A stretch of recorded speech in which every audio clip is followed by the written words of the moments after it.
Salam saudaraku, semoga kita semua dalam keadaan sehat dan penuh sukacita dalam Tuhan.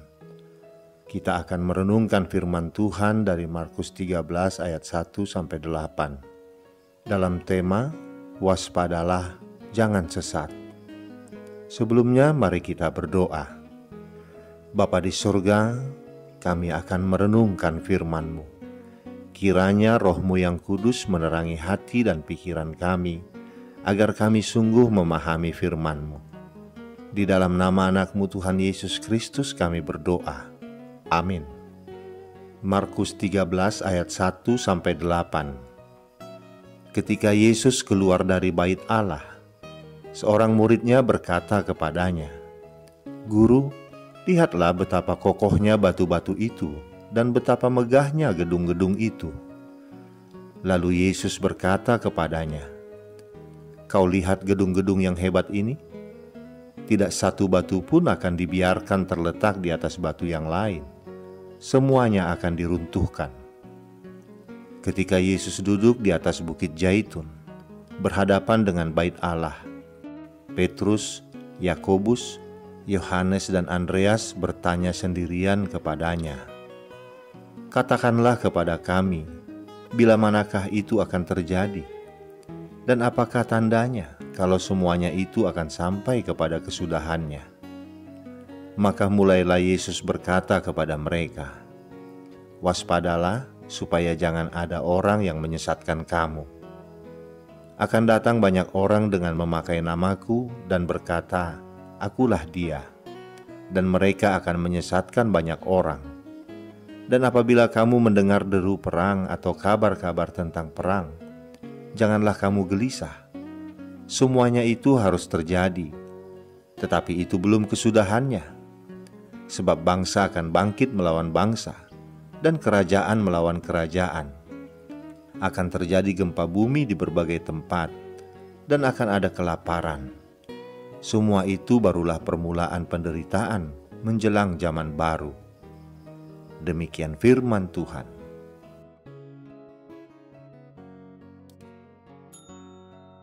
Saudaraku, banyak kota-kota besar di berbagai negara saat ini yang memperlihatkan identitas kemajuan modern dengan gedung-gedung pencakar langit.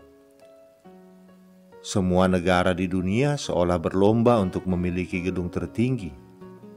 Tidak hanya tinggi, namun juga dengan desain-desain yang unik dan indah. Berjuta-juta mata terpesona dan sangat kagum akan keindahan dan kemegahan gedung-gedung pencakar langit. Bahkan pesona gedung-gedung yang tinggi itu telah menjadi daya tarik tersendiri bagi wisatawan untuk berkunjung menikmati keindahannya. Bagi orang Yahudi, bait Allah merupakan hal yang sangat penting dan sentral di dalam kehidupan mereka. Bait Allah di zaman Yesus merupakan bangunan yang didirikan oleh Zerubabel dan Ezra. Bangunan ini kemudian direnovasi dengan megah oleh Raja Herodes pada tahun 20-19 sebelum Masehi.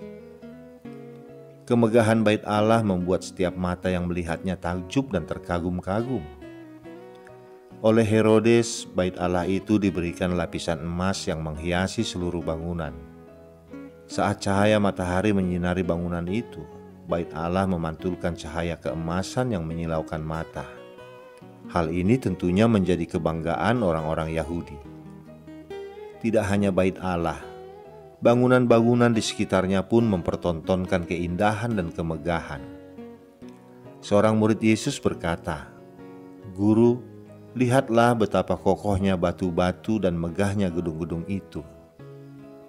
Kemegahan dunia ini seringkali membuat kita gagal untuk fokus mengejar kehidupan kekal. Seringkali kita mencurahkan seluruh pikiran, waktu, dan tenaga hanya mengejar kenikmatan dunia. Murid Yesus juga manusia biasa, sehingga hati mereka tergoda oleh batu-batu yang kuat dan gedung-gedung yang megah. Tetapi Tuhan Yesus menubuatkan hancurnya bait Allah, dan seluruh gedung-gedung itu akan diruntuhkan. Tuhan Yesus hendak menyadarkan para murid agar hati mereka jangan terikat pada hal-hal duniawi yang fana, bahwa tidak ada yang kekal di dunia ini. semuanya akan berakhir. Bagaimanapun keindahan, kemegahan, dan kecanggihan yang dibuat oleh manusia, semuanya ada batasnya. Semuanya itu akan hancur dan runtuh pada waktu yang telah ditentukan oleh Tuhan. Ucapan Tuhan Yesus ini membuat para murid bertanya-tanya, apakah yang dimaksudkan oleh Tuhan Yesus? Lalu setelah mereka berada di atas Bukit Zaitun, beberapa murid mengajukan dua pertanyaan. Kapan semua itu terjadi? Tanda-tanda apakah yang menunjukkan hal itu akan terjadi? Tuhan Yesus tidak memberi jawaban langsung terhadap pertanyaan pertama, bila manakah itu akan terjadi. Ia memberikan penjelasan panjang lebar terhadap pertanyaan kedua, yaitu tanda-tanda yang akan mendahului akhir zaman. Pertama, munculnya banyak penyesat yang memakai namanya dan mengaku dirinya sebagai juru selamat. Kedua, terjadi perang di mana-mana. Ketiga, kelaparan dan gempa bumi akan menimpa umat manusia. Jika semua ini terjadi, hal itu merupakan suatu permulaan kesengsaraan sebelum datangnya zaman baru, yaitu langit dan bumi baru. Tetapi Tuhan Yesus menghibur para murid untuk tidak khawatir dan gelisah, sebab peristiwa itu memang harus terjadi. Tapi kapan semuanya itu terjadi? Untuk pertanyaan ini, Tuhan Yesus tidak memberikan jawaban, melainkan mengingatkan murid-muridnya untuk selalu siap kapanpun waktu itu akan tiba, agar jika waktu itu tiba, murid-muridnya sudah berada pada jalan yang benar.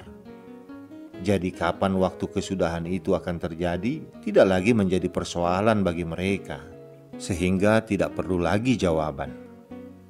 Tuhan Yesus mengingatkan murid-murid dan kita semua, waspadalah supaya jangan ada orang yang menyesatkan kamu, supaya anugerah yang telah dikaruniakan Tuhan Yesus itu tidak hilang dari kita. Sebab akan ada banyak hal dalam dunia ini yang membuat kita dapat jauh dari kehidupan yang kekal itu. Nas bacaan kita ini memberikan beberapa poin penting tentang hal yang harus diwaspadai. Pertama, kita harus waspada terhadap para penyesat. Bahwa iblis bekerja untuk menarik kita keluar dari anugerah Tuhan. Akan ada banyak pengajar-pengajar sesat yang mengatasnamakan kuasa dan kebenaran Tuhan, bahkan menyatakan diri sebagai Tuhan. Satu hal yang harus kita pertahankan, bahwa Yesus Kristus adalah Tuhan dan Juru Selamat yang ada dan sudah ada dan yang kekal. Tidak ada keselamatan di luar Dia. Kedua, waspada terhadap keindahan dan kenikmatan dunia yang ditawarkan pada kita, yang dapat membawa kita pada sikap mempercayakan hidup pada kekuatan dunia. Sisi negatif dari kemajuan ilmu pengetahuan dan teknologi dapat membawa manusia untuk tidak lagi mempercayai kuasa dan keberadaan Tuhan yang menciptakan segala sesuatu. Ketiga, waspada terhadap penderitaan. Perang dan bencana dari dulu telah terjadi dan akan terus berlanjut. Itu adalah bentuk penderitaan yang dihadapi manusia. Konsekuensi kehidupan yang telah jatuh ke dalam dosa akan tetap kita rasakan dalam dunia ini. Namun sebagai orang percaya, kita harus mampu bertahan dalam kesusahan, pergumulan, dan penderitaan selama hidup di dunia ini. Akankah iman kita tetap terbangun di atas dasar yang kuat, sekalipun kita menghadapi badai kehidupan yang amat dahsyat? Apakah kita akan menyerah pada keadaan, atau bertahan dalam iman kepada Yesus Kristus Tuhan kita? Tuhan Yesus mengingatkan bahwa tanda-tanda itu barulah awal dari berbagai peristiwa penderitaan pada akhir zaman. Namun Tuhan Yesus juga menguatkan para murid-Nya, termasuk kita orang percaya, bahwa Ia tidak akan pernah membiarkan dan meninggalkan orang-orang yang dikasihi-Nya. Saudaraku, kita sering mendengar berita atau ramalan tentang akhir zaman.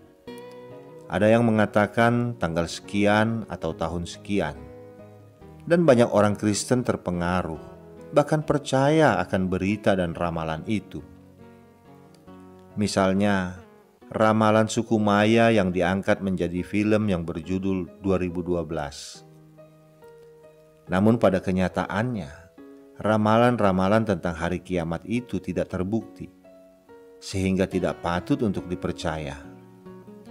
Orang-orang Kristen seharusnya tidak percaya pada ramalan dan jangan mau disesatkan oleh pengajaran palsu dan yang menggelisahkan.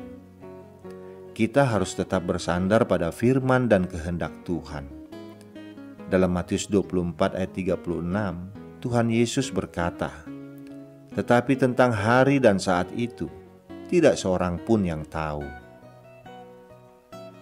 Saudaraku, pada masa kini cukup sering kita mendengar berita tentang bencana alam, baik itu gempa, banjir, tsunami, kekeringan, juga berita tentang kelaparan dan perang, pandemi global COVID-19.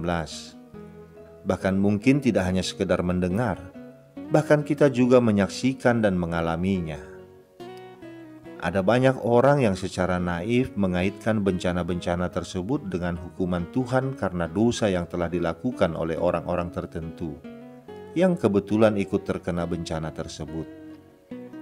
Pertanyaannya, benarkah bencana-bencana tersebut terjadi sebagai hukuman Allah dan semua orang yang menjadi korban adalah orang jahat? Tuhan Yesus tidak pernah mengatakan bahwa bencana yang terjadi di dunia sebagai murka Allah yang hanya akan menimpa orang-orang jahat. Tetapi Dia berkata bahwa semua itu harus terjadi sebagai permulaan penderitaan menjelang zaman baru. Karena di semua tempat selalu ada orang jahat dan juga orang yang takut akan Allah, maka siapa saja, baik orang jahat maupun orang yang takut akan Allah, jika berada di tempat bencana, pasti ikut terkena.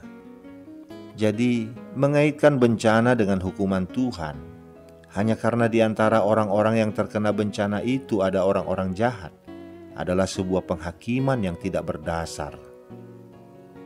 Tuhan Yesus bahkan berkata kepada murid-muridnya bahwa selain bencana-bencana tersebut, mereka juga akan mengalami berbagai macam penderitaan dan aniaya karena namanya. Tetapi orang yang bertahan sampai pada kesudahannya akan selamat. Jadi kata kuncinya adalah bertahan dalam bencana, bukan terhindar dari bencana. Orang jahat dan orang beriman sama-sama berisiko mengalami bencana. Perbedaannya adalah orang jahat akan hancur, tetapi orang yang beriman akan bertahan. Bukan dengan kekuatan sendiri, melainkan karena dipelihara oleh kasih karunia Allah di dalam Tuhan Yesus Kristus yang telah mati bagi kita. Oleh Dia, bencana dan penderitaan menjadi alat untuk memurnikan kita dan momen untuk mengalami kuasa dan kemuliaan-Nya. Karena itu, apapun yang terjadi, tetaplah bersandar kepada Tuhan.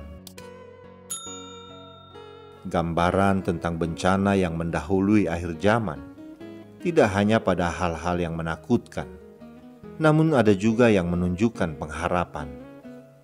Kitab Daniel termasuk yang menunjukkan di akhir zaman itu ada pengharapan bagi orang percaya. Dalam Daniel 12 ayat 3 dikatakan, "Dan orang-orang bijaksana akan bercahaya seperti cahaya cakrawala, dan yang telah menuntun banyak orang kepada kebenaran seperti bintang-bintang, tetap untuk selama-lamanya." Tentu kita semua berharap menjadi orang yang digambarkan dalam kitab Daniel, bercahaya seperti cakrawala dan tetap untuk selama-lamanya. Orang seperti inilah yang dibenarkan di hadapan Tuhan. Saudaraku, meskipun kita tidak tahu kapan akhir zaman tiba, tetapi satu hal yang harus kita yakini, bahwa selama kita berjalan di dalam Tuhan, berlindung pada anugerah-Nya, tidak akan ada hal apapun yang dapat memisahkan kita dari kasih Kristus, Juru Selamat kita. Kalau begitu, apa yang harus kita lakukan saat ini? Bagaimana kita mempersiapkan diri kita? Mari kita tetap waspada dan jangan mau disesatkan. tetap berpegang teguh dan setia pada firman Tuhan, agar kita tidak terpengaruh oleh pengajar-pengajar palsu yang menyesatkan, tidak terpengaruh oleh ramalan tentang akhir zaman yang menakut-nakuti. Amin. Kita berdoa. Terima kasih Bapa atas firman-Mu yang kami dengar hari ini. Engkau ingatkan kami bahwa akhir zaman pasti tiba dan diawali dengan banyak tanda. Engkau mengingatkan kami untuk mempersiapkan diri kami menghadapi akhir zaman itu dan tetap waspada agar kami tidak disesatkan oleh rupa-rupa pengajaran yang dapat menghancurkan iman percaya kami kepadamu.